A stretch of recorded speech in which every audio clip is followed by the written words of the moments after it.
sa pananalangin sa pamuna ng Tanawan Evangelical Alliance of Ministries.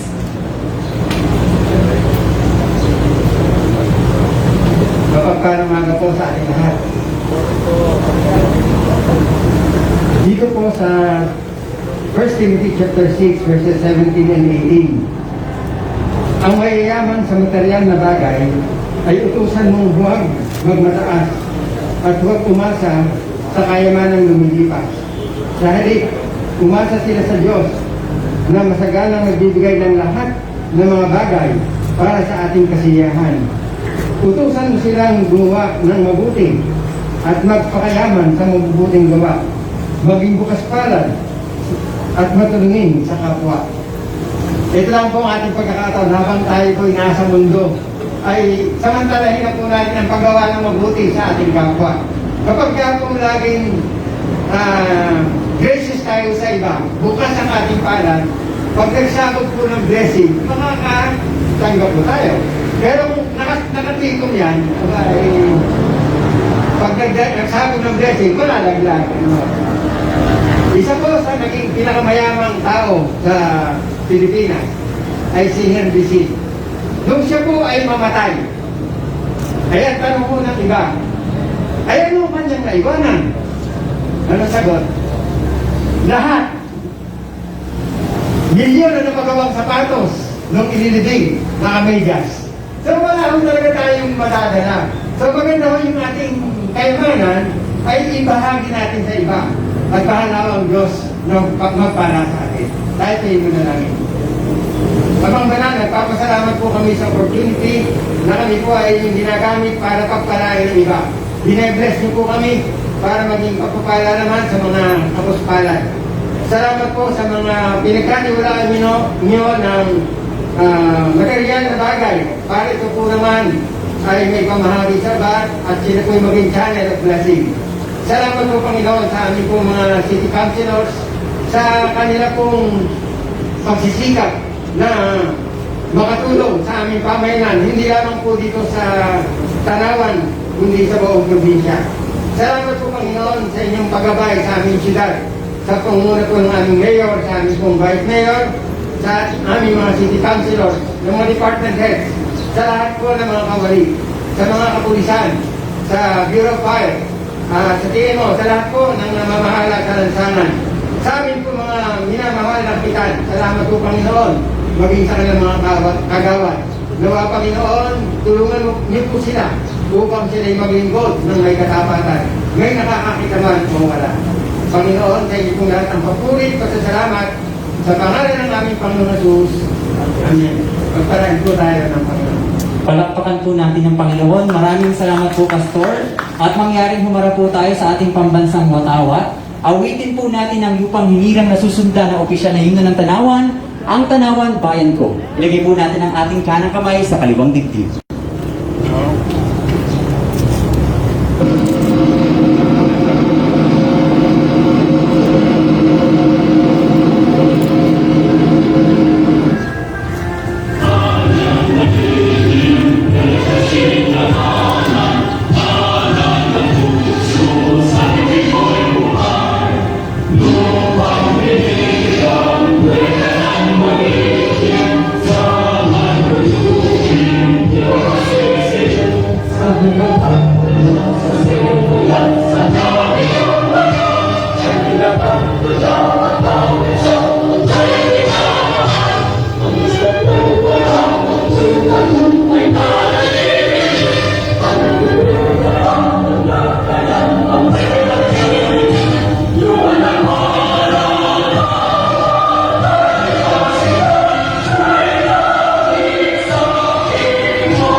umaga, ating itaas ang ating kanang kamay sa inyo ng panunumpa. Panunumpa ng katapatan sa watawat ng Pilipinas. Ako ay Pilipino, buong katapatang nanunumpa sa watawat ng Pilipinas at sa bansang kanyang sinasagisan na may daan, katarungan at kalayaan na ipinakikilos ng sambayanang makadiyos, makakalikasan, makatao at makabansa.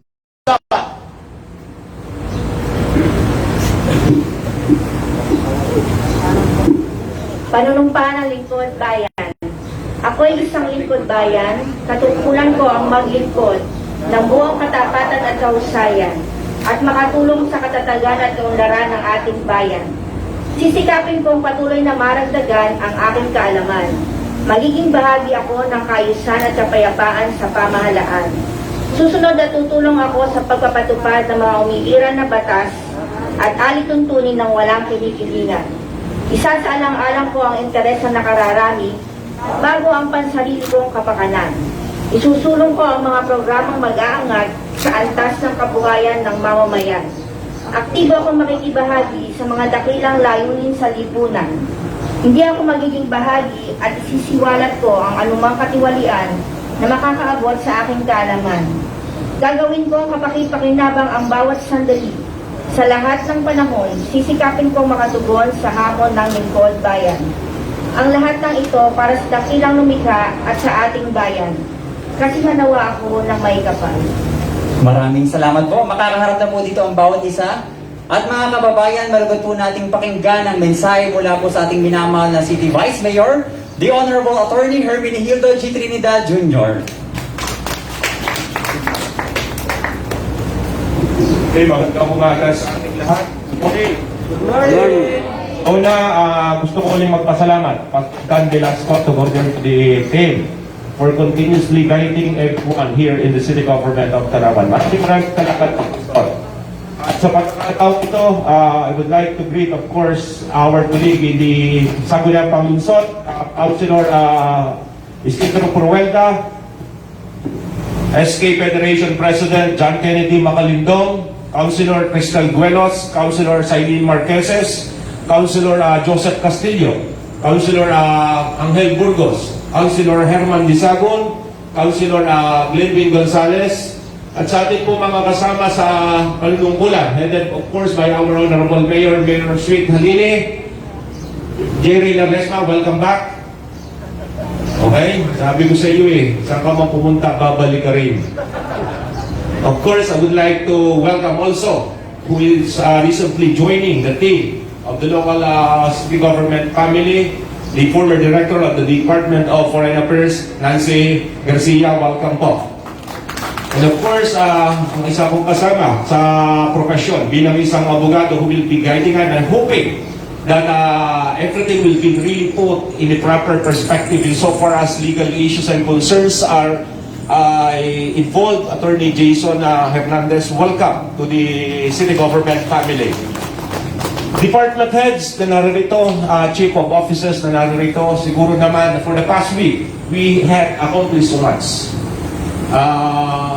We remember or somehow pay respect to the third death anniversary of our dear Mayor, Mayor Antonio Halili, and in relation thereto, we have the ceremonial parking. Afterwards, we have the groundbreaking of Tanawan City Hospital.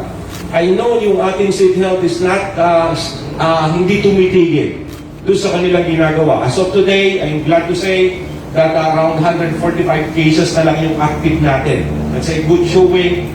But despite that, our team in the City Health Office are continuously doing everything just to somehow matigil na. And in relation dito, meron na naman tayo as of last week, around 15,000 who are fully vaccinated na nakakuha. Although malaki ang numero, pero insofar as herd immunity, insofar as our target, which is around 175,000, medyo napakaliit pa. But I would like to inform everyone, especially those people who are really asking for the vaccine. As of today, wala pang authority na ibinibigay to any local government unit to procure vaccine out of the local government fund. So talagang nakadepende pa tayo sa Department of Health insofar as share is concerned. And that's why we are hoping, we are talking of course that if there is possibility that the city will be able to acquire one, then is at the time na siguro maipupulblas natin. Kaya lang ngayon, napakaganda rin naman ng showing, despite na gano'n ang numero, kasi sa Batangas, numero ang lungsod ng Tanaw, numero 1 ang lungsod ng Tanawan insofar as vaccination is concerned. And we owe that to our personnel sa City Health, at alam din natin, utang natin sa national government because of the who made the vaccine available for us. Alam mo rin yung ating ibang mga empleyado, tayo nag-rotation doon sa pagbabantay. Ang hirap magbantay, ano? Pinakamahirap gawin yung magbantay. Lalo na babantayan mo yung Bulkang Taal. Hindi natin maintindihan. I know these sacrifices. Ang mahirap yung talagang pupunta kayo dito maghapon, ano? Magdamag, magbabantay, magtatala. That's really a tough job. That's why sa inyong lahat, maraming salamat mga empleyado natin sa pamahalang lungsod. I know for the past year, medyo nahirapan tayong gumalaw. But today, ay makikita nyo naman na somehow, unti-unti, nakakagalaw na tayo. So siguro, it's about time for us to really move forward and to give and recover up what had been left behind. Kailangan natin mag-double time para sa ating mga kababayan. At ito naman nangyayari nito, lagi kong sinasabi, will not be definitely possible were it not for the part ng ating pamamayan. Everything is because of our people in the city of Tanawan. Sila yung pinakamalaking ambag. We are here just to execute. But if not for the people of the city of Tanawan, we cannot execute anything. Kaya sa mamamayan ng lungsod ng Tanawan, maraming salamat sa inyo. At ngayon po ay araw ng Lunes sa ating mga kasama sa pamahalaang lungsod. Simulan uli natin ng maayos at maganda. Sabi nga po ni Pastor, gagawa na lang tayo. Let's do it in a positive way or in a affirmative way in order to do our share. Although alam ko naman, not all people are always satisfied with what we are doing. Kasi ang mahirap sa tao, kung ano yung hinihingi, gusto yung ibigay, kahit at ibinibig, kahit itong hinihingi ay mali. So we are here not to be instrument of anything, but to do what is right and proper. Magandang umaga, happy Monday, at mabuhay ang lahat ng magagawa dito sa lungsod ng Tanawan. Maraming salamat po, Vice Mayor Attorney Junjun Trinidad, at mabuhay din po kayo. At dito na po nagtatapos ang ating flag raising ceremony. Maraming salamat, magandang umaga, and God bless us all, everyone.